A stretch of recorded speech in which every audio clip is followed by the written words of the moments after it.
Pemirsa, arus mudik pada hari Lebaran pertama di Terminal Bus Purabaya, Surabaya ini melonjak. Akibatnya ratusan pemudik terlantar di Terminal Bis Purabaya maksud kami karena kehabisan armada bus.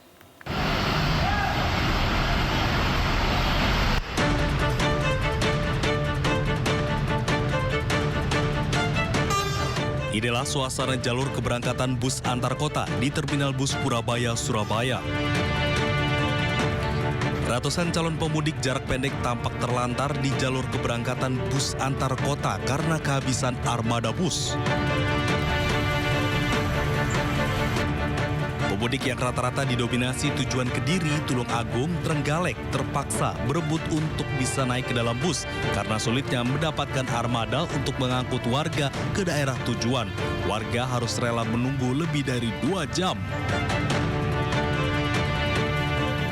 Puluhan armada bus yang disediakan terpaksa diberangkatkan lebih awal karena jumlah pemudik melonjak. Pak, mau kemana Pak? Kediri. Kediri udah berapa lama di sini Pak? Ada 2 jam, Pak. 2 jam ya? Nggak dapat bis Pak? Nggak ada bisnya. Sulit ya Pak bisnya Pak ya? Ya, sulit lagi nggak ada. Kalau sulit ada, ini nggak ada. Meski sudah dilakukan konfirmasi kepada pihak pengelola terminal, namun pihaknya enggan memberikan konfirmasi terkait pemudik yang terlantar menunggu datangnya bus di Terminal Purabaya. Dari Sidoarjo, Jawa Timur, Pramono Putra, iNews melaporkan.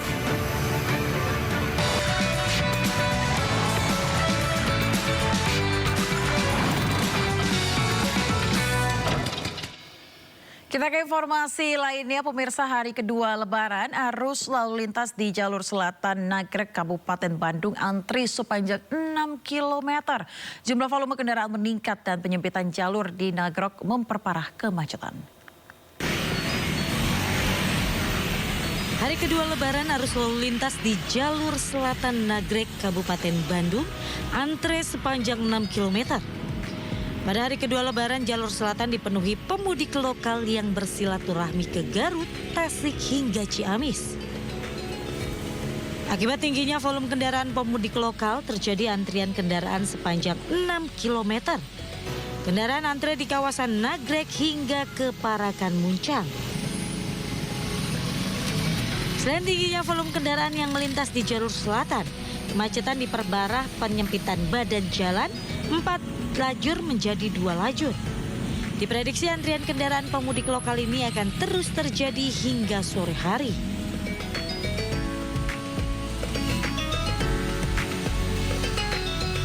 Pemirsa, saatnya kita simak pantauan arus lalu lintas dan kami telah terhubung dengan Brigadir Treslinda dari NTMC Polri yang kini berada di kawasan Lembang, Bandung, Jawa Barat. Selamat sore Brigadir Treslinda, bagaimana pantauan arus lalu lintas dari tempat Anda melapor?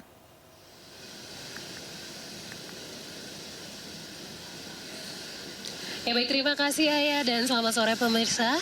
Seperti yang Anda saksikan saat ini adalah jumlah kendaraan, di mana antrian kendaraan dari arah Lembang yang akan mengarah ke arah Sersan Bajuri saat ini mengalami antrian kendaraan, di mana kecepatan kendaraan dapat dipacu dengan kecepatan 20 sampai dengan 30 meter per jam seperti yang Anda saksikan saat ini.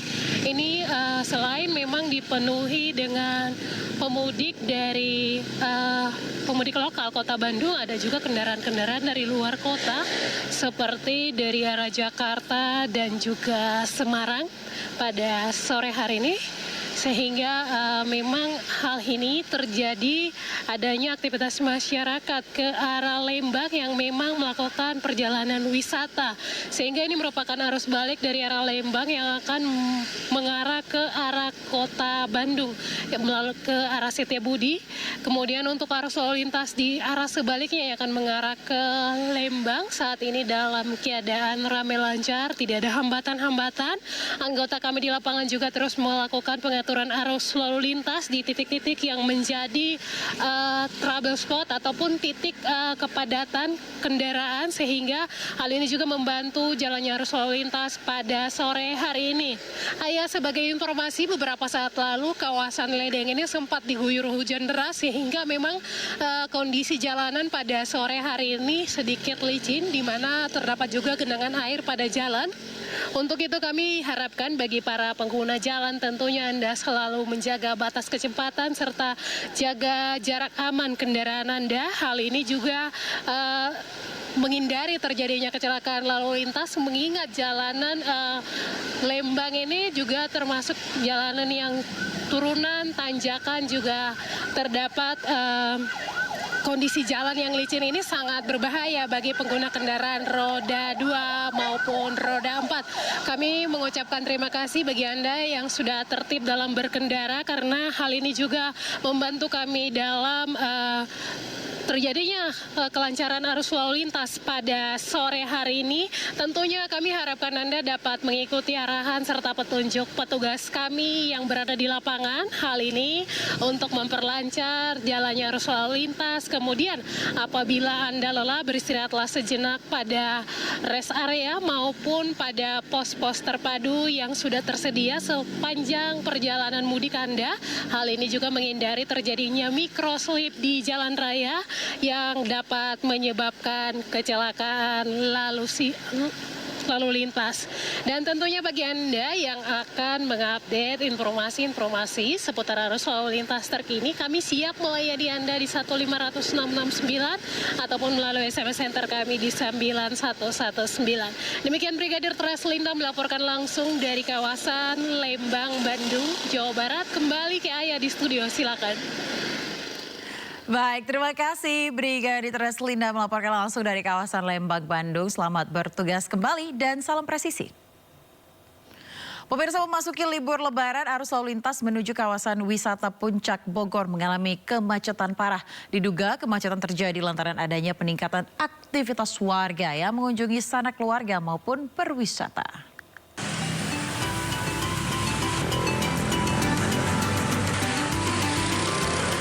H+1 Lebaran, kawasan wisata Puncak Bogor terjadi peningkatan volume kendaraan yang datang dari arah Jakarta dan sekitarnya. Usai persimpangan Gadok menuju ke kawasan Puncak, terlihat kendaraan mengular panjang tak terputus. Didominasi kendaraan roda 4 pribadi dan juga kendaraan roda 2 yang keluar dari arah Ciawi menuju arah kawasan Puncak Bogor.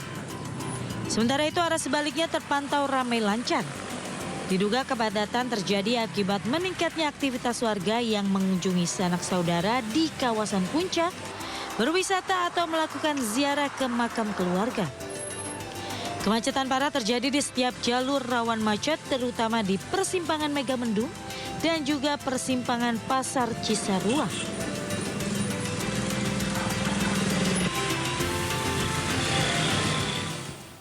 Ya pemirsa, satu hari pasca Lebaran, stasiun Pasar Senen Jakarta masih dipadati oleh pemudik. Lebaran di Jakarta dulu menjadi alasan bagi pemudik yang akan berangkat mudik pada hari ini. Dan berikut laporan Jessica Winoto dari stasiun Pasar Senen. Ya pemirsa, kondisi terkini sejak pagi tadi di stasiun Pasar Senen Jakarta Pusat terpantau dipadati oleh para pemudik yang baru berangkat untuk melakukan perjalanan mudik keluar Jakarta pada hari ini. Dan ada pun juga kami sempat bertanya-tanya kepada beberapa pemudik di sini bahwa alasan mereka kenapa baru berangkat hari ini karena kemarin mereka merayakan Lebaran terlebih dahulu bersama keluarga di Jakarta. Dan ada pun informasi dari kami dapatkan dari PT KAI Daup 1 Jakarta bahwa sebanyak 19.000 lebih penumpang akan diberangkatkan dari stasiun Pasar Senen Jakarta Pusat, sedangkan kedatangan dari penumpang dari luar Jakarta tiba di stasiun ini sebanyak 24.000 lebih. Arus balik akan mulai pada besok, yaitu 2 April 2025 hingga 11 April 2025 dengan puncak arus balik di tanggal 5 dan 6 April dengan angka tertinggi sebanyak 49.000 lebih penumpang akan tiba di Jakarta melalui stasiun ini. Dari Jakarta, Jessica Winoto, Pandu Priyo, iNews melaporkan.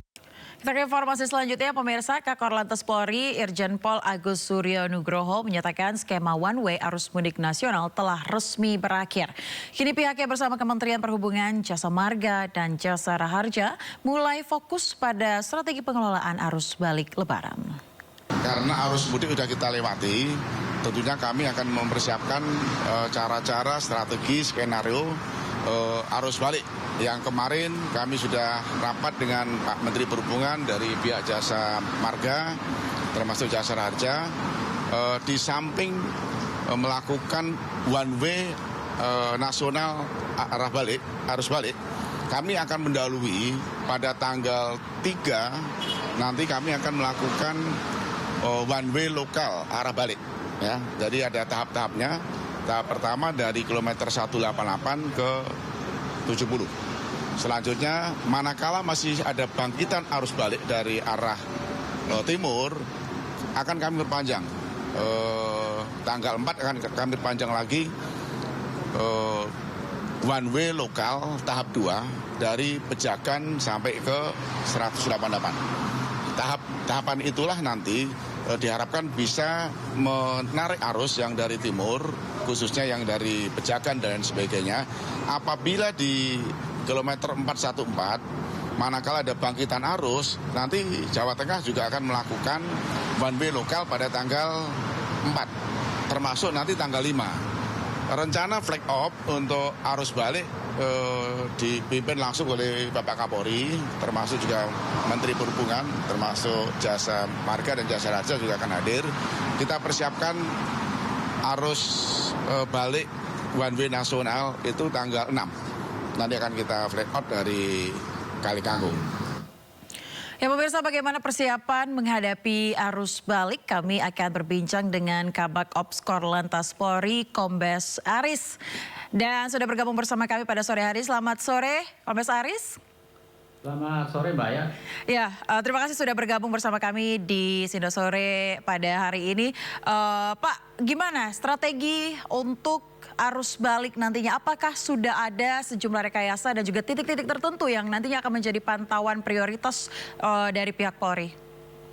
Baik, setelah kita melaksanakan kegiatan pengamanan arus mudik, hari ini sampai 2 hari ke depan kita melaksanakan kegiatan yang arus balik dengan arus mudik ini sama-sama kuat.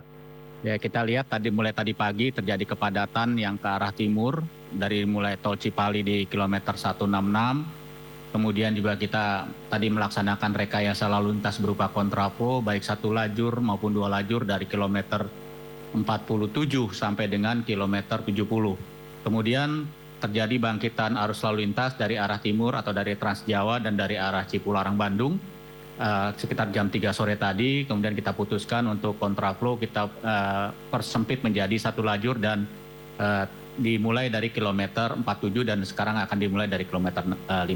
Dan ini kelihatannya besok juga masih seperti ini di tanggal 1 dan tanggal 2 di mana arus sama-sama kuat. Kemudian nanti dimulai di tanggal 3 kita prediksikan mulai titik keseimbangan adalah kendaraan-kendaraan yang kembali ke arah Jakarta. Sehingga tadi yang disampaikan oleh Pak Kakor Lantas, beberapa rekayasa arus lalu lintas akan kita laksanakan, antara lain bahwa dimulai tanggal 3 itu kita dengan melihat kapasitas utamanya di jalur tol Jakarta Cikampek, kita mulai akan melaksanakan kegiatan kontraflow di sana, baik 1 lajur, 2 lajur dari mulai kilometer 70 sampai kilometer 47 dan bisa diperpanjang sampai kilometer 36. Kemudian kita juga akan melaksanakan pemanfaatan fungsionalisasi Japek 2 Selatan yang mulai besok kita akan coba kesanakan uji coba baik siang maupun malam. Kemudian hasilnya akan kita laksanakan kalau memang sudah siap semuanya di tanggal 3 pun Japek 2 Selatan akan kita pergunakan sebagai jalur alternatif untuk masyarakat yang akan kembali ke Jakarta.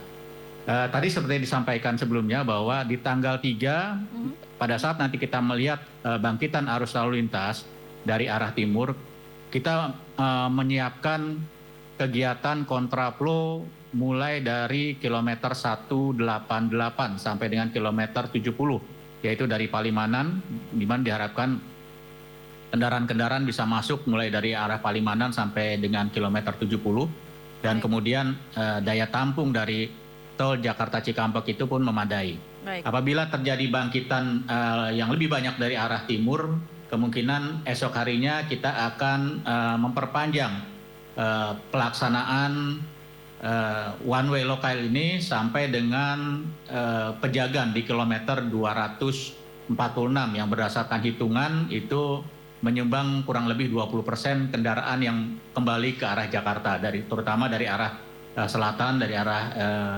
Aji Barang, Purwokerto, dan lain-lain. Baik. Kemudian masuk tanggal 5, kita akan melihat bangkitan situasi arus lalu lintas. Apabila bangkitan dari arah timur, terutama dari arah Semarang, itu cukup tinggi, kemungkinan kita akan memperpanjang. Tapi kita masih lihat nanti dari mana kira-kira kita akan memperpanjang kontraflow ini. Dan apabila di tanggal 6, kemungkinan menjadi salah satu puncak arus balik, kita akan melaksanakan one way nasional dari mulai Kali Kangkung 414 sampai dengan Cikatama di kilometer 70. Dan mudah-mudahan dengan rekayasa lalu lintas yang kita lakukan, tol Jakarta Cikampek khususnya dapat bisa menampung bangkitan arus lalu lintas dari arah timur ini. Demikian. Baik Pak, kemudian bagaimana pemanfaatan dan juga rekayasa yang dilakukan mungkin rencananya untuk wilayah-wilayah atau jalur-jalur alternatif Pak? Untuk jalur alternatif seperti jalur Nagrek itu memang dilaksanakan rekayasa terbatas. Ada one way lokalan yang hanya pendek saja. Baik. Hari ini pun di lokasi-lokasi wisata sudah cukup tinggi seperti di jalur puncak tadi dilaksanakan one way tadi pagi ke arah puncak dan tadi sore sudah dilaksanakan one way ke arah bawah dan otomatis akan mempengaruhi pergerakan di tol Jagorawi. Demikian juga di Lembang, kemudian dari Jawa Timur tadi kami mendapatkan laporan di wilayah Malang Raya, kemudian di Sarangan juga mulai terjadi kepadatan dan dilakukan rekayasa-rekayasa yang bersifat terbatas. Baik, Pak Aris, kita akan tahan terlebih dahulu, Pak Aris, karena kita akan melihat seperti apa situasi terkini di jalur selatan dan sudah ada rekan Hamzah Hasibuan di sana. Selamat sore, Hamzah. Apakah arus kendaraan sudah mulai meningkat lagi di Lingkar Gentong Tasikmalaya dan kira-kira jalur ini dipakai ke wilayah mana saja nih, Hamzah? Ya, selamat sore Ayah dan juga pemirsa. Kali ini arus lalu lintas di H+1 momen Lebaran 2025 di Lingkar Gentong Tasikmalaya Jawa Barat ini terpantau ramai Ayah. Ini H+1 tapi sepertinya lebih ramai daripada arus mudik sebelumnya ya. Ini sempat ada kepadatan yang terjadi di Jalan Raya Lingkar Gentong Tasikmalaya. Hal ini diduga karena adanya efek bottleneck ataupun peningkatan jumlah kendaraan dan kepadatan yang terjadi di Simpang 3 Pamoyanan. Di belakang saya kali ini merupakan kondisi terkini di mana masih banyak wisatawan ataupun pemudik yang melintas di Jalan Raya Lingkar Gentong baik menggunakan kendaraan roda 2 maupun kendaraan roda 4. Hingga siang tadi Ayah, berdasarkan data yang kami dapatkan dari Dinas Perhubungan Kabupaten Tasikmalaya, ini terdapat sekitar 40.000 lebih kendaraan yang sudah melintas di Jalan Raya Lingkar Gentong hanya untuk hari ini.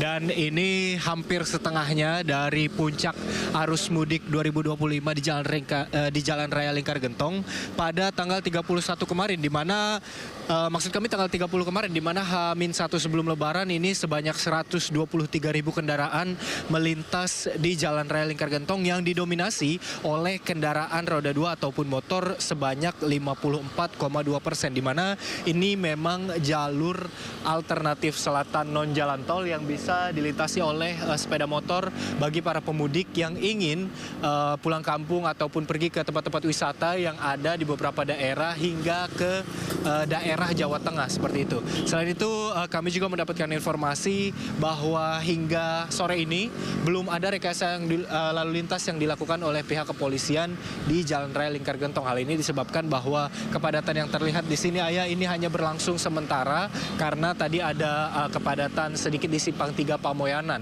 Nantinya kepadatan ini akan terurai secara sendirinya tanpa diberlakukannya pengalihan arus ataupun one way yang diberlakukan oleh pihak kepolisian. Selain itu, pihak kepolisian selama masa momen arus mudik hingga arus balik ini menyediakan sekitar 13 pos keamanan, juga pos pelayanan dan pos terpadu yang bisa digunakan oleh masyarakat ataupun pemudik yang ingin beristirahat jika mengalami lelah atau kantuk. Hal ini dipersiapkan oleh kepolisian untuk mengantisipasi dan meminimalisir terjadinya kecelakaan karena Jalan Raya Lingkar Gentong ini memiliki salah satu titik yang merupakan tanjakan dan turunan yang cukup tajam ditambah dengan kelokan yang cukup curam. Ini membuat Jalan Raya Lingkar Gentong khususnya di tanjakan letter O Gentong ini menjadi salah satu titik tempat rawan kemacetan dan juga kecelakaan. Pihak kepolisian ini juga membuka hotline 110 ataupun call center 110 yang bisa digunakan masyarakat untuk mengadu jika menemukan kendala selama di Jalan Raya Lingkar Gentong. Sementara itu yang dapat kami informasikan, Ayah.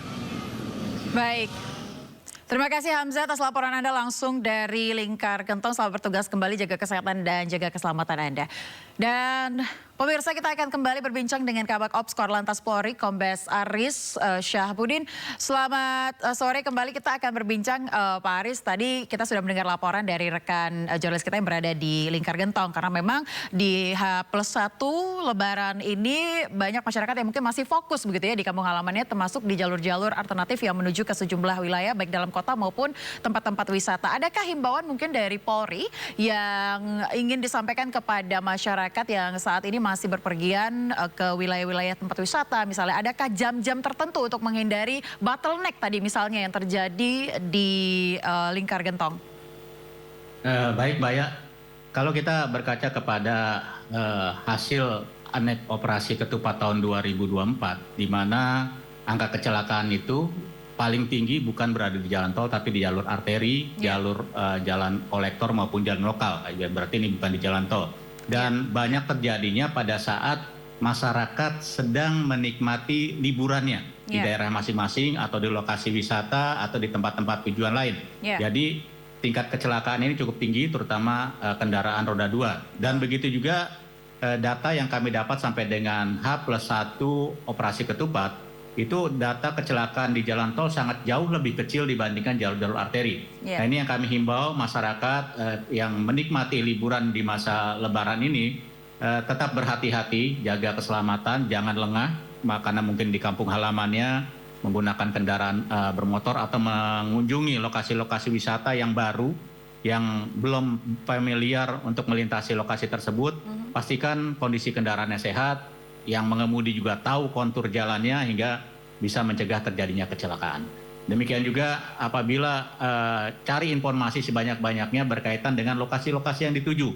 Banyak lokasi-lokasi yang viral, tapi untuk aspek keselamatannya itu masih agak sedikit diabaikan. Contohnya daerah-daerah pegunungan dan lain-lain yang bila akan melintasi wilayah sana, baik menggunakan kendaraan pribadi maupun kendaraan angkutan umum, bahkan kendaraan sewa, pastikan kendaraannya tersebut adalah kendaraan-kendaraan yang sehat, kendaraan yang berkeselamatan, hingga mengurangi ekses terjadinya kecelakaan akibat kendaraannya yang tidak mampu untuk melintasi lokasi-lokasi tersebut. Demikian, Mbak ya. Baik, dari pihak kepolisian Pak, dari pihak kepolisian apakah sudah ada operasi juga di wilayah-wilayah mungkin di tempat-tempat yang tadi Anda sebutkan viral misalnya, namun aksesnya sulit, jalannya tanjakan yang cukup tinggi turun, dan ada banyak juga masyarakat mungkin yang tidak begitu fokus atau mungkin melihat kendaraannya yang kurang sehat. Dari pihak kepolisian sendiri adakah menempatkan pos-pos tertentu Pak? Yang jelas selama operasi ketupat 2025 ini Polri menempatkan 2.835 pos pengamanan, pos pelayanan maupun pos terpadu. Jadi bukan hanya di ruas-ruas jalan tol, ruas arteri yang akan dilintasi untuk pemudik, baik itu ruas nasional, provinsi, tapi juga di lokasi-lokasi yang akan menjadi tujuan masyarakat selama musim libur Lebaran ini, termasuk lokasi-lokasi wisata tadi. Ya, jadi sebelum operasi kita sudah melaksanakan mitigasi, para Kapolda, para Kapolres itu sudah melakukan pemetaan lokasi-lokasi mana yang rawan, yang nantinya akan menjadi lokasi tujuan dari para pemudik. Termasuk lokasi-lokasi rawan bencana, itu juga sudah menjadi atensi kita untuk kita laksanakan pengamanan. Jadi penempatan pos tersebut bukan hanya untuk mengamankan dari aspek keselamatan berlalu lintas, tapi juga aspek keamanan yang lainnya, termasuk antisipasi terjadinya bencana. Demikian, Mbak. Baik, Pak Ari, sebelum kita fokus ke arus balik, mungkin saya ingin bertanya terkait dengan evaluasi dari arus mudik kemarin. Apakah dari Kakor Lantas sudah mengatakan bahwa arus mudik ini sukses, begitu ya? Mengingat juga angka kecelakaan di tol khususnya ini berkurang dari tahun lalu.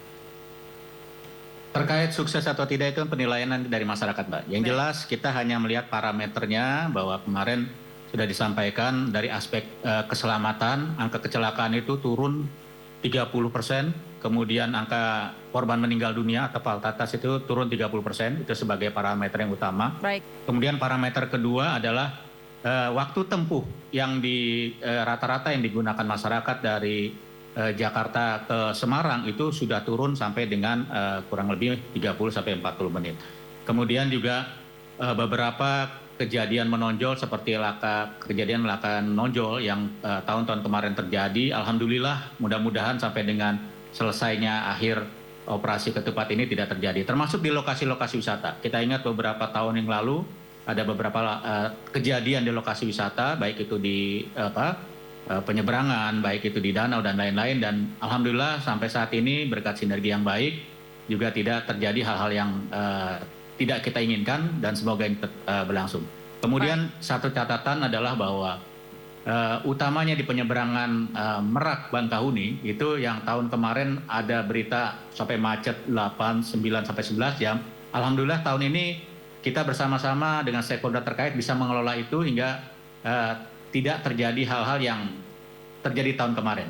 Ya, ini karena sinergitas antara seluruh stakeholder untuk memberikan pelayanan yang terbaik kepada masyarakat. Demikian. Baik, Pak, terakhir Pak, terkait dengan arus balik, mungkin adakah yang ingin disampaikan kepada masyarakat untuk mungkin tetap menjaga angka kecelakaan, kemudian juga mengurai kemacetan di titik-titik tertentu. Apa yang ingin disampaikan ke masyarakat Pak untuk arus balik nanti Pak?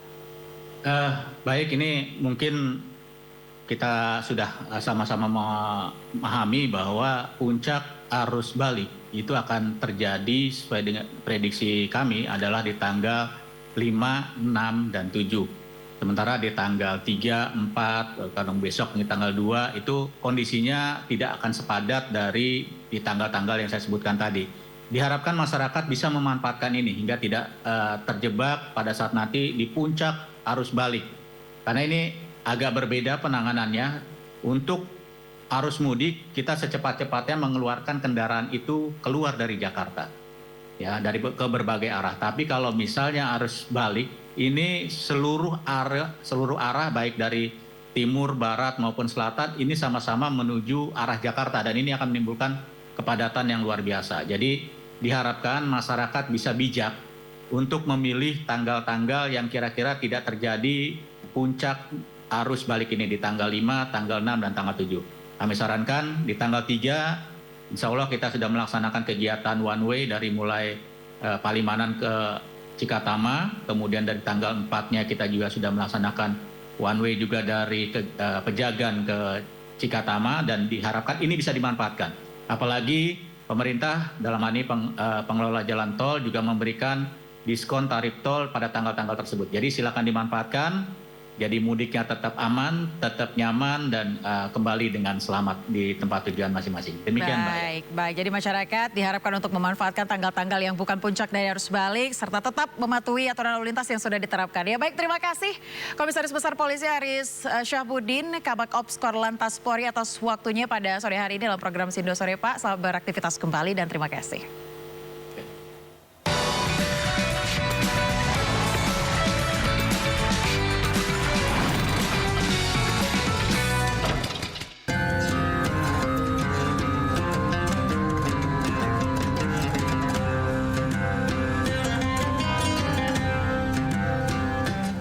Anda kembali di Sindo Sore bersama saya Aya Nufus. Pemirsa, Wakil Gubernur Jakarta Rano Karno menggelar open house di hari kedua Lebaran. Ada sejumlah sajian khusus yang wajib tersedia untuk para tamu. Apa saja itu pemirsa? Tim kami Raisa Nadia sedang bersama Bang Dul di sana. Ya, selamat sore Raisa. Apa saja menu sajian open house di rumah Bang Dul hari ini? Silakan. Hari ini Wakil Gubernur Jakarta Rano Karno alias Bang Dul menggelar open house di kediaman pribadinya di Jalan Lebak Bulus, Jakarta Selatan. Nah, ini seperti apa suasananya? Udah banyak tamu-tamu yang datang. Nah, ini ada Pak Wagubnya. Apa kabar? Minal Aidin, mohon maaf lahir dan batin buat semuanya. Gimana, Pok?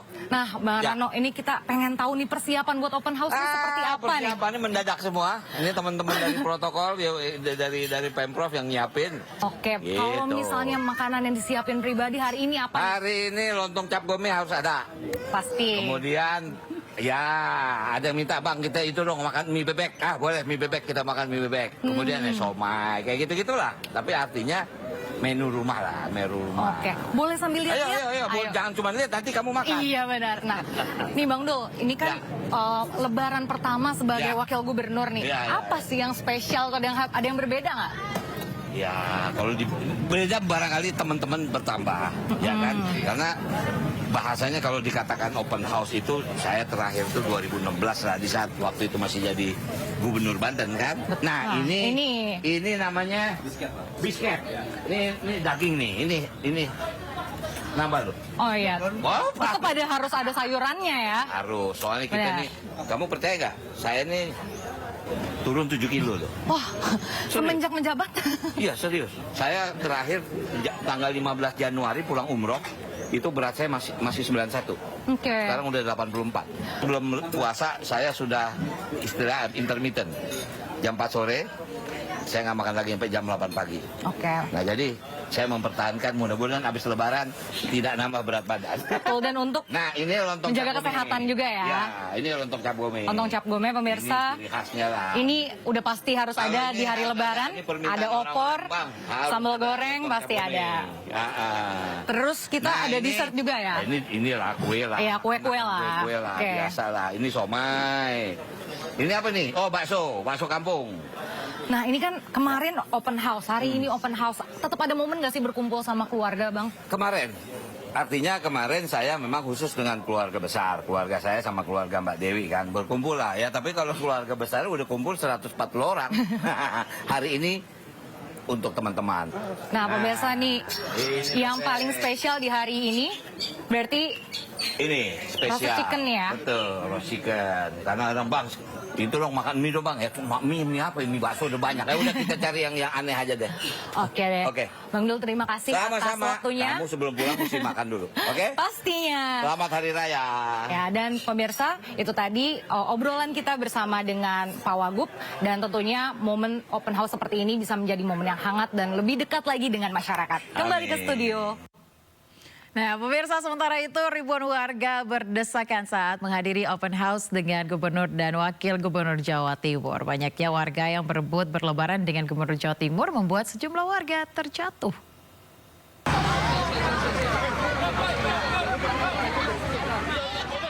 Tidak sabar ingin bertemu Gubernur dan Wakil Gubernur Jawa Timur. Warga berdesakan memasuki halaman Gedung Negara Gerahadi, Surabaya.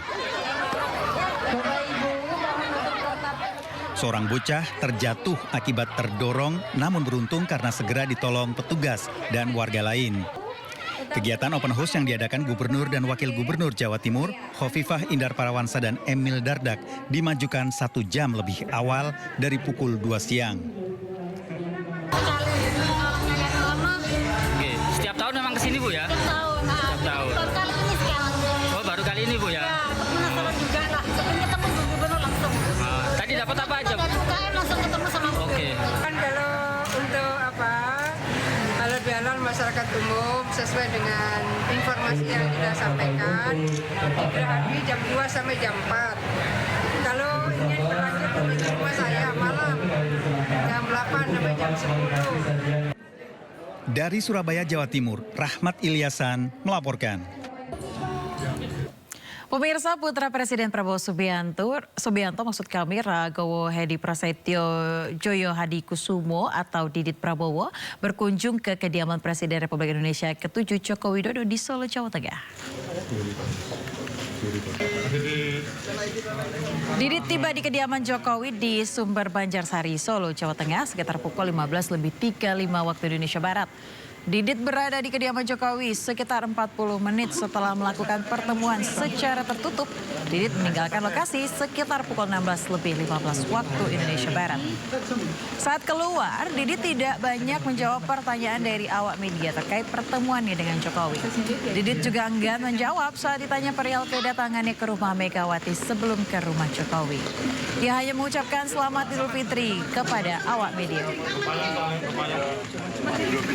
Mas, terkait kedatangan sebelumnya ke Ibu Megawati, sekarang ke Pak Jokowi, Mas, apa memang ada perintah dari Bapak, Mas?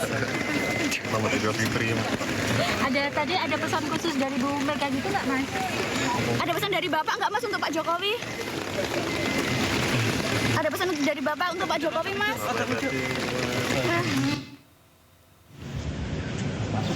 Ya, sebelumnya pemirsa, putra Presiden Prabowo Didit Hedi Prasetyo datang bersilaturahmi dengan Megawati Soekarnoputri di hari pertama Lebaran. Usai bertemu Megawati, Didit pun langsung keluar tanpa mengucapkan sepatah kata pun. Menurut Ketua MPR Ahmad Muzani, tidak ada pembicaraan khusus ketika berkunjung ke rumah Megawati. Pembahasan hanya seputar Lebaran dan makan-makan. Terus tadi kami ke tempat ya, pertama hari ini kami bersilaturahmi dengan tokoh-tokoh bangsa. Tadi pagi dengan Presiden Republik Indonesia. Terus tadi kami ke tempat Pak Yusuf Kalla, hari ini ke Bu Mega, dan kami dari sini akan bergeser ke kediaman Pak Trisno. Kemudian nanti malam kami akan dengan Pak SBY insya Allah. Pertemuan dengan Bu Mega, dengan Pak JK, tidak ada pembicaraan politik sama sekali, bicara tentang Lebaran, tentang suasana Lebaran, dan ya Lebaran semuanya makan-makan, dengan izin Bapak izin, mohon maaf lahir batin, dan makan, ya begitulah kira-kira. Tinggalan pun tadi sama suasana. Kan tadi ada Mas Didit juga, ini apakah mewakili Pak Prabowo untuk bertemu dengan Didit? Didit sangat akrab ya dengan Ibu Puan dan keluarga Mbak Puan di sini, jadi beliau menikmati suasana Lebaran. Juru bicara PDI Perjuangan Ahmad Basara mengungkapkan silaturahmi antara Megawati dan Presiden Prabowo Subianto tinggal menunggu waktu. Hal itu disampaikan Basara usai kedatangan Didit Prabowo ke rumah Megawati di Jalan Teguh Umar, Jakarta. Ya, saya kira itu bentuk dari silaturahmi antara keluarga Pak Prabowo dengan keluarga Ibu Megawati, karena Mega berulang-ulang mengatakan bahwa hubungan pribadi antara Ibu Mega dan Pak Prabowo itu sangat baik sejak dulu hingga sekarang itu, dan itu dibuktikan dengan silaturahmi Pak Didit hari ini dan kediaman beliau, dan saya kira silaturahmi antara Ibu Mega dan Pak Prabowo itu hanya tinggal menunggu waktu saja. Ketua Dewan Ekonomi Nasional Luhut Binsar Panjaitan bertandang ke rumah Presiden ke-7 Joko Widodo di Kota Solo, Jawa Tengah. Kunjungan tersebut merupakan bagian dari tradisi silaturahmi di Hari Raya Idul Fitri.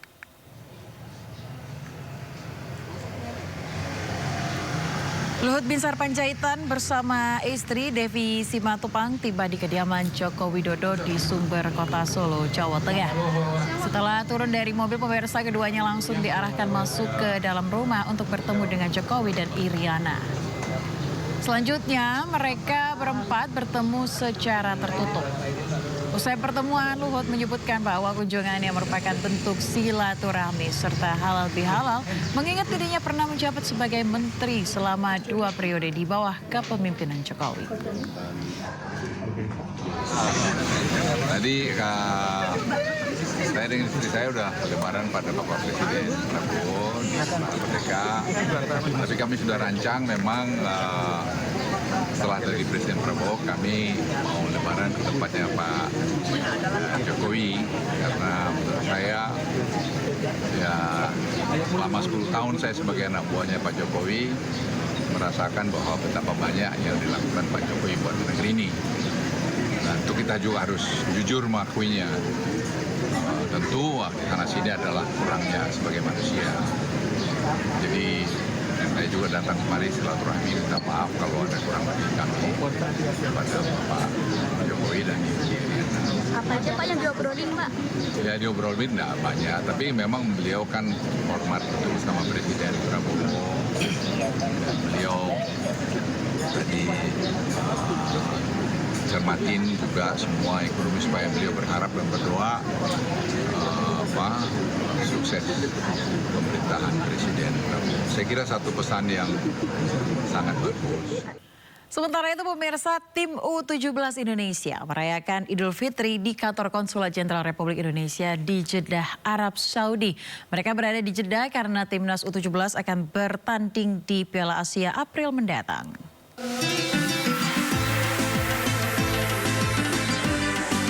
Para pemain timnas Indonesia U17 berkumpul bersama ribuan warga negara Indonesia lainnya di kantor Konsulat Jenderal Republik Indonesia di Jeddah, Arab Saudi. Mereka merayakan Hari Raya Idul Fitri 1446 Hijriah dengan semarak.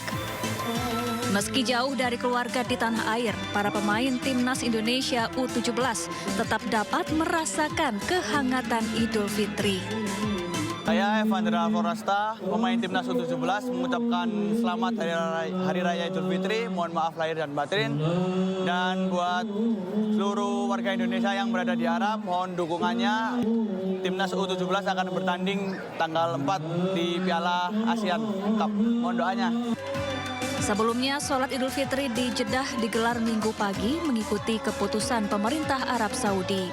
Adapun para pemain timnas U17 berada di Jeddah karena timnas U17 akan bertanding di Piala Asia April mendatang.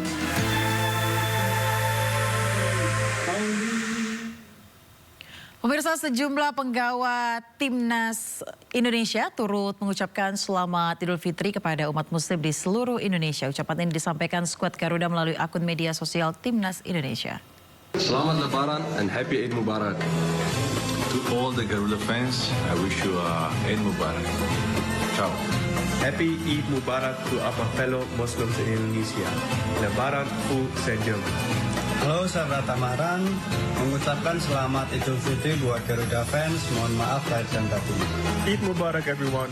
I wish everyone a blessed day with their family and with their friends. Selamat Hari Raya Idul Fitri 2025. Mohon maaf lahir dan batin. Selamat Hari Raya Idul Fitri 2025. Mohon maaf lahir dan batin. Selamat Hari Raya Idul Fitri. Mohon maaf lahir dan batin. Selamat Hari Raya Idul Fitri 1 Syawal 1446 Hijriah. Mohon maaf lahir dan batin. Selamat Hari Raya Idul Fitri. Minal aidin wal faizin. Mohon maaf lahir dan batin. Selamat Hari Raya Idul Fitri 1 Syawal 1446 Hijriah. Mohon maaf lahir dan batin. Selamat Hari Raya Idul Fitri 2025. Minal aidin wal faizin. Mohon maaf lahir dan batin. Selamat Hari Raya Idul Fitri 2025. Mohon maaf lahir dan batin. Selamat Hari Raya Idul Fitri. Mohon maaf lahir dan batin.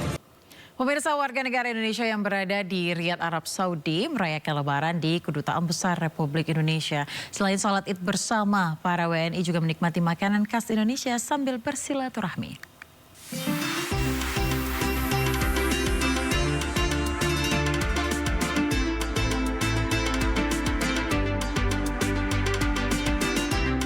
Ratusan warga negara Indonesia di Riyadh, Arab Saudi mengikuti salat Idul Fitri di Kedutaan Besar Republik Indonesia pada Minggu pagi waktu setempat.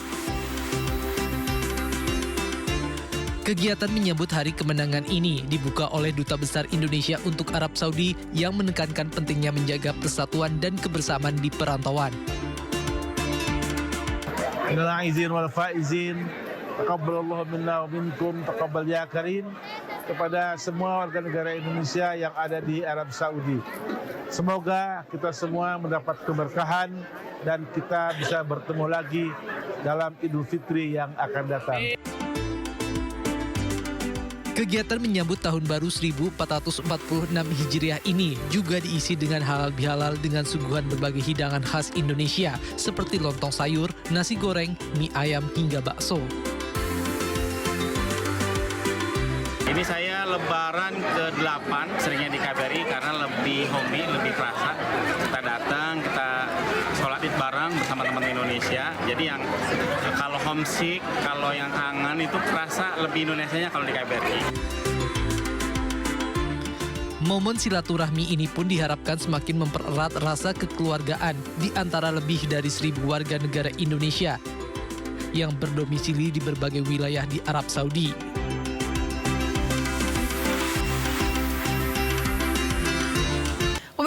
masyarakat mengetahui kali ini suasana kemeriahan Hari Lebaran di Rabat, ibu kota Maroko, dan sudah terhubung bersama dengan kami mahasiswa PPI di Maroko, Izul Mutoh. Selamat sore waktu Indonesia, Mas Izul.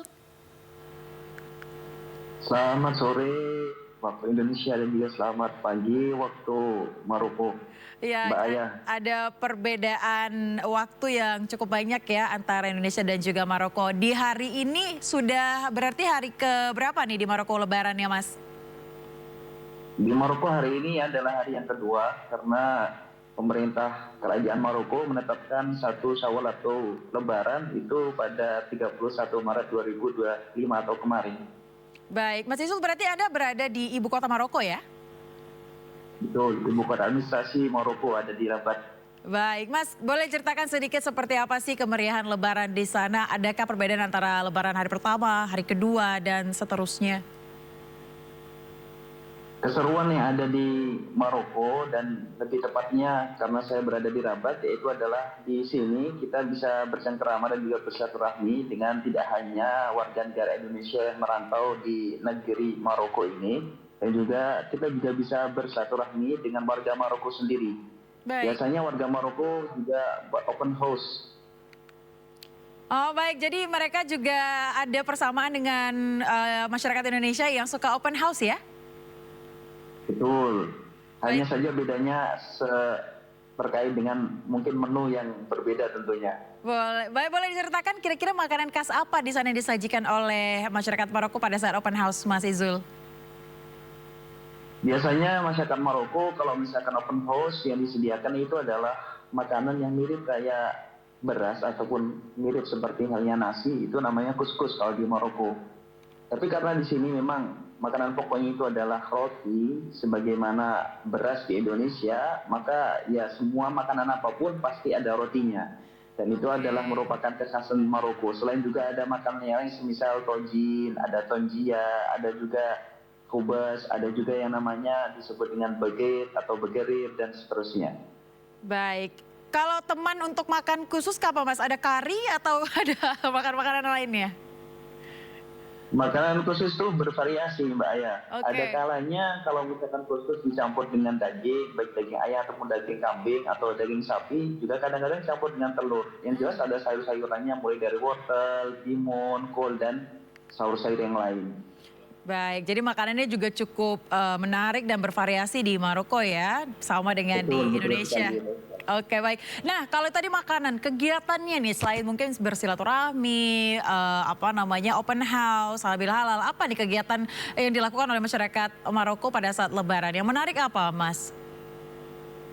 Kegiatan yang menarik bagi teman-teman ataupun warga Maroko itu adalah melaksanakan kegiatan sholat Idul Fitri tidak hanya di masjid-masjid, tapi juga dilaksanakan di tanah lapang ataupun tanah yang terbuka. Dan justru malah yang kemudian ramai dan kemudian dipenuhi oleh masyarakat itu ada di daerah-daerah yang memang itu tanah lapang atau tanah terbuka.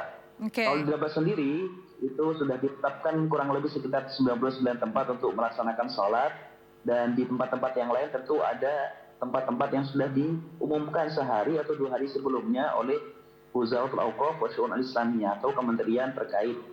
Baik, baik. Nah kalau untuk WNI atau mahasiswa di sana, apa nih kegiatan yang dilakukan? Apakah juga berbaur dengan masyarakat Maroko atau punya kegiatan sendiri di KBRI atau bersama dengan komunitas-komunitas yang ada di sana? Untuk mahasiswa Maroko dan juga WNI yang ada di Maroko, sebagian mereka memutuskan untuk tetap tinggal di mana mereka berada. Karena kota-kota di Maroko ada sekitar 12 provinsi dengan 221 kota. Sebagian memilih untuk tetap di kotanya masing-masing. Tapi tidak jarang juga di antara teman-teman, baik mahasiswa ataupun WNI, itu kemudian memutuskan untuk berlebaran di ibu kota Maroko. Dan tidak lain tidak bukan sebenarnya pengen ketemu sama teman-teman saya sama warga negara Indonesia.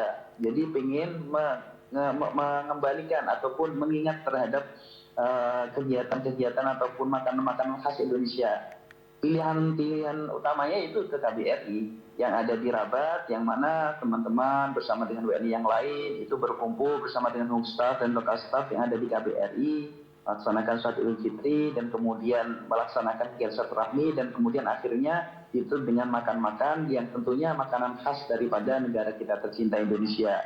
Baik, Mas Izul, ini berarti sudah tahun keberapa Anda ada di Rabat Maroko?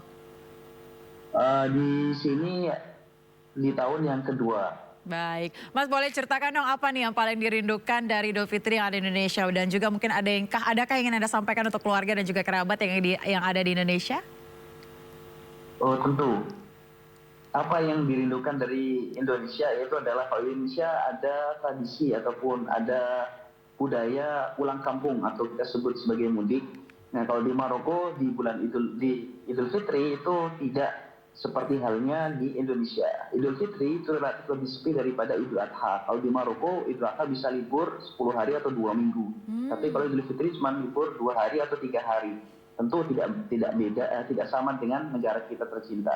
Dan kemudian kalau di Maroko sendiri, mereka itu lebih senang kalau melaksanakan Idul Fitri itu di rumahnya masing-masing, tidak kemudian pergi sebagaimana di negara kita Indonesia yang kemudian tetangga-tetangga, kemudian orang-orang terkasih dan juga saudara-saudara didatangi.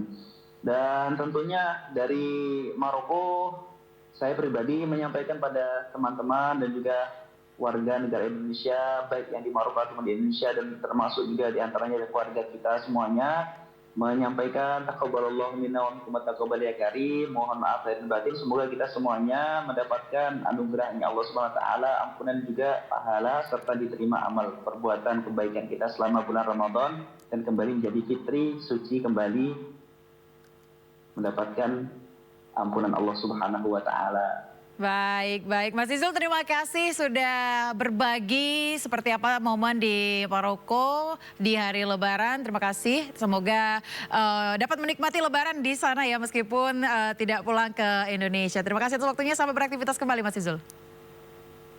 Sama-sama Mbak Aya.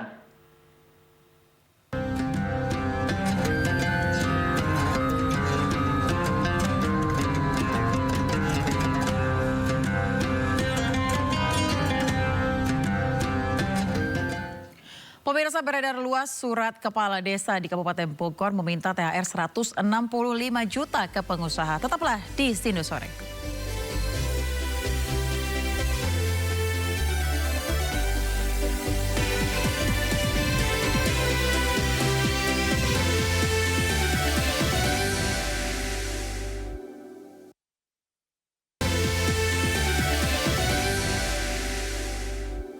Terima kasih Anda masih bersama kami di Sindo Sore. Pemirsa, surat kepala desa di Kabupaten Bogor meminta THR 165 juta ke pengusaha beredar luas. Usai viral, kepala desa mengaku salah dan meminta maaf.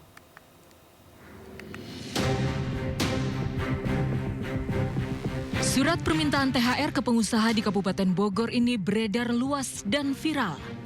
Surat dengan kop Desa Kelapa Nunggal dan ditandatangani Kades AD Endang Saripudin ini meminta THR senilai total 165 juta rupiah. Tak hanya viral, surat minta THR ini memantik kekecewaan Gubernur Jawa Barat.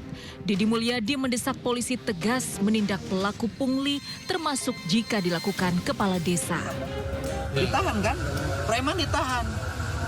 Masa kepala desa kan sudah tahu ada instruksi. Kan dia melakukan sebuah perbuatan meminta untuk digratifikasi. Usai viral, Kades Kelapa Nunggal akhirnya meminta maaf, namun sanksi tetap berjalan. Bersifat himbauan, mohon kepada para pengusaha untuk mengabaikan surat yang sudah terlanjur beredar. Saya mengaku salah dan memohon maaf kepada para pihak yang merasa kurang berkenan. Dari Bandung, Jawa Barat, Ervan David, iNews melaporkan. Ya pemirsa, selain Taman Mini Indonesia Indah, Taman Marga Satwa Ragunan Jakarta Selatan juga menjadi destinasi wisata yang dipadati pengunjung pada libur Lebaran tahun ini. Dan berikut laporan dari rekan kami Naura Syafika dan juru kamera Tri Julianti. Berbagai aktivitas dilakukan oleh masyarakat untuk mengisi waktu libur Lebaran 2025. Selain melaksanakan perjalanan mudik, untuk masyarakat yang memilih untuk berlibur di dalam kota juga pastinya banyak sekali pilihan untuk berwisata.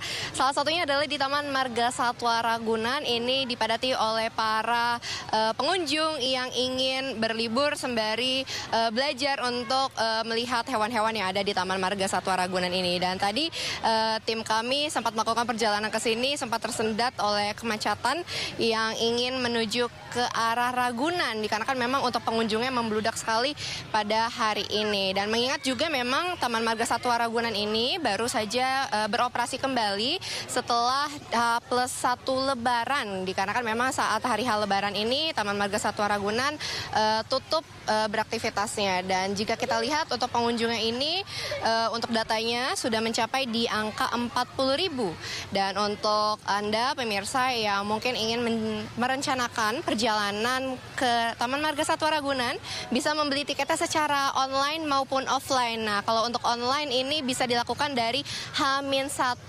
kedatangan, tapi kalau untuk offline bisa langsung dilakukan pembayaran di tempat, melakukan pembayaran tunai. Tapi memang jika lebih mudah ini, lebih mudah dan lebih cepat jika melakukan pembelian secara online. Dan juga untuk informasi lainnya, Taman Marga Satwa Ragunan ini beroperasi dari pukul 6 pagi waktu Indonesia Barat hingga pukul 16 waktu Indonesia Barat. Dan pastinya di sini disediakan berbagai macam satwa yang bisa dilihat oleh para pengunjung, terus juga untuk seperti sepeda di sini juga disewakan, dan juga makanan dan minuman juga tersedia di sini. Dari Jakarta, Naura Syafika, Tri Julianti, iNews melaporkan. Ya, libur Lebaran di kawasan Taman Mini Indonesia Indah Timur, pemirsa, ramai didatangi oleh pengunjung. Selain berwisata bersama keluarga, anak-anak juga mendapatkan edukasi seputar kekayaan budaya Nusantara. Kawasan Taman Mini Indonesia Indah Jakarta Timur sejak Selasa pagi dipadati wisatawan. Anjungan atau rumah adat, kereta gantung hingga Museum Indonesia masih menjadi favorit warga. Pengunjung Taman Mini tidak hanya dari Jakarta, melainkan dari luar daerah. Hingga pagi hari tadi, 3.000 wisatawan telah membeli tiket masuk TMII. Selama libur Lebaran, TMII menyajikan atraksi budaya diantaranya fragmen Ramayana, tari kecak, lompat batu nias, dan reok Ponorogo.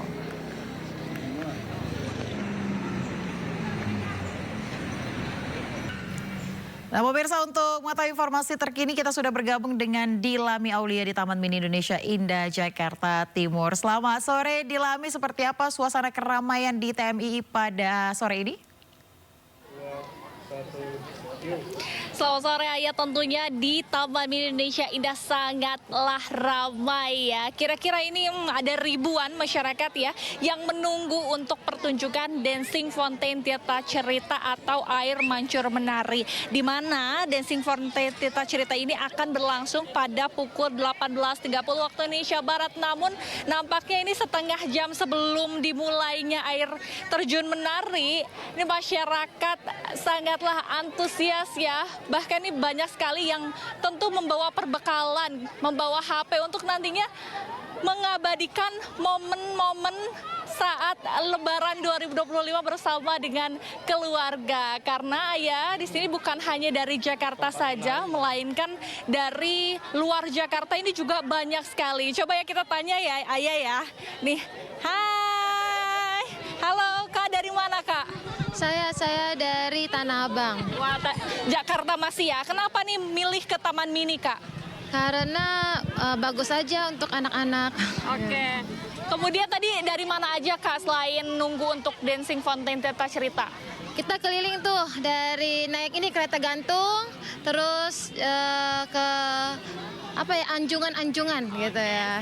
Terima kasih Kakak, selamat liburan. Wah Ayah sangatlah meriah karena di Taman Mini ini kita dapat mengeksplor banyak hal. Mulai dari anjungan atau rumah adat dari seluruh provinsi di Indonesia. Kemudian kita bisa naik kereta gantung begitu ya, melihat Taman Mini Indonesia Indah dari atas, yang dimana di sini luas itu 150 hektar Ayah, jadi sangatlah luas sekali. Dan dalam periode Lebaran 2025 2025 ini juga disediakan belasan transportasi begitu ya, atau shuttle untuk masyarakat berpergian. Selain itu Ayah, kalau tadi mencatat dari pagi hingga sore hari ini kira-kira ada 13.000 pengunjung yang datang ke Taman Mini Indonesia Indah untuk berlibur bersama dengan sanak keluarga. Ayah kalau bingung mau liburan kemana Lebaran 2025, saya tunggu di sini. Kalau Anda Ayah siaran, sini langsung kita foto-foto dan nonton Dancing Fountain Theater cerita Ayah. Baik, Dilami, sepertinya saya harus menjadwalkan jam liburan ke TMII di sana ya. Sepertinya seru sekali dan juga bisa ambil foto yang Instagramable. Terima kasih Dilami atas laporan Anda langsung dari TMII. Selamat bertugas kembali. Pemirsa, di momen libur Lebaran, wisatawan mulai mengunjungi sejumlah objek wisata di Kabupaten Pandeglang, Banten. Nah, salah satunya di Pantai Tanjung Lesung yang memiliki panorama matahari terbenam yang sangat cantik hingga dikenal sebagai The Sunset of Java.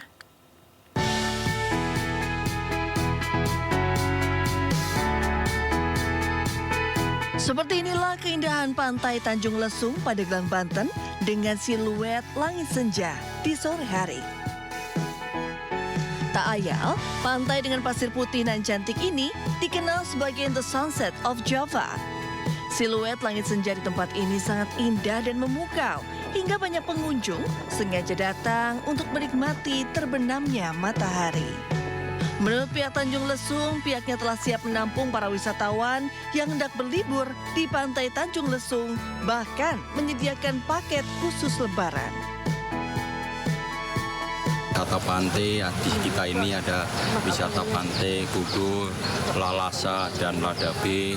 Di sana ada water sport dan permainan-permainan yang lain. Tamu-tamu yang kesini bisa lihat sunset. Sunsetnya bagus banget loh Mas di sini. Tuh, Masnya baru lihat kan ke sana? Sangat istimewa. Itu salah satu daya tarik kita juga saat ini. Usai menikmati sunset, para wisatawan juga disuguhkan kuliner seafood dan makanan tradisional lainnya, salah satunya cumi bakar madu. Dengan resep dan rempah alami, cumi yang baru ditangkap oleh nelayan setempat langsung diolah dan disantap. Dari Pandeglang, Banten, Iskandar Nasution, iNews melaporkan. Pemirsa, kami akan kembali dengan sejumlah informasi menarik lainnya. Tetaplah bersama kami.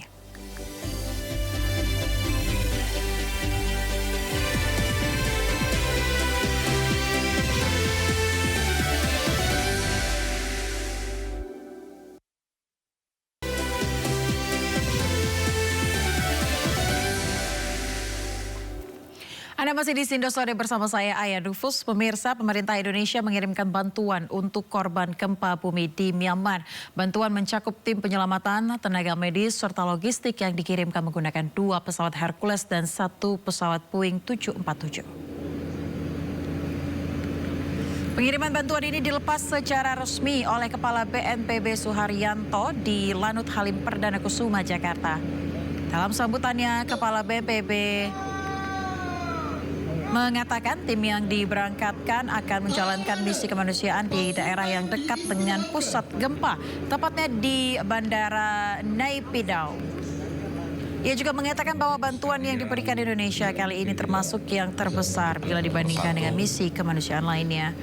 Sebelumnya, pemerintah RI telah memberangkatkan 37 personel yang terdiri dari TNI, BNPB, dan Basarnas, serta mengirim 12 ton bantuan yang terdiri dari tenda, bahan makanan, hingga 1 unit truk Basarnas. Ini tentu saja tidak tinggal diam. Sejak kejadian tanggal 28 hari Jumat siang ya 12.50, hari Minggu meskipun suasananya masih Lebaran itu tidak ada alasan. Hari Minggu langsung dilakukan rapat koordinasi. Langsung di bawah pimpinan Bapak Menko PMK, kemudian diputuskan kita akan memberikan bantuan secara penuh kepada masyarakat terdampak di negara Myanmar. Dan perlu diinformasikan bahwa mungkin bantuan yang sekarang diberikan adalah yang terbesar ya. Kenapa terbesar? Yang pertama, untuk Mabes TNI ini mengerahkan kekuatan full, baik personil maupun peralatan dan logistik. Pemirsa, suasana penuh hikmat dan kebersamaan menyelimuti lapangan Soekarno di Lebanon Selatan. Prajurit Satgas Indobat 23 Air Unifil kembali merayakan Hari Raya Idul Fitri untuk kedua kalinya di daerah misi.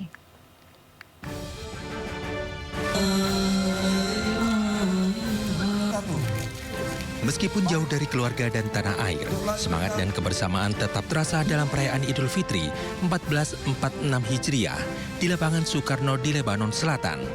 Sebelum pelaksanaan Idul Fitri dan Satgas Indobat 23 Air Unifil, Kolonel Infanteri Ragung Ismail Akbar memberikan sambutan kepada seluruh prajurit.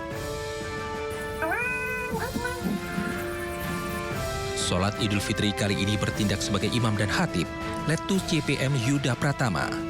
Dalam khutbahnya, ia menekankan pentingnya menjaga ukhuwah Islamiyah dan semakin mempererat persaudaraan di antara prajurit Satgas Indobat 23 Air Unifil. Setelah sholat Id, para prajurit melaksanakan tradisi halal bihalal yang penuh kehangatan, diikuti dengan ramah tamah dan santap bersama hidangan khas Lebaran seperti di tanah air. Menunya rendang, opor ayam, nah ini pasti ada selalu bakwan Indonesia. Suasana penuh akrab ini semakin mempererat solidaritas dan semangat kebersamaan di antara prajurit yang sedang menjalankan tugas perdamaian di Lebanon.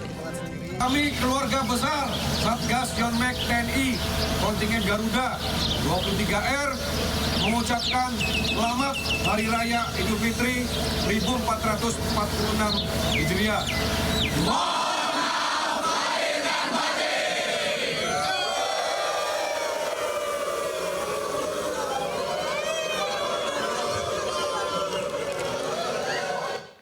Ya pemirsa, informasi tadi menutup Sindo sore hari ini. Jangan lupa Anda bisa mendapatkan informasi terkini dan terbaru melalui portal yang menghadirkan berita daerah, berita nasional dan berita internasional lengkap di sindonews.com. Saya Aya Nufus mewakili kerabat kerja yang bertugas pamit undur diri. Terima kasih dan sampai jumpa.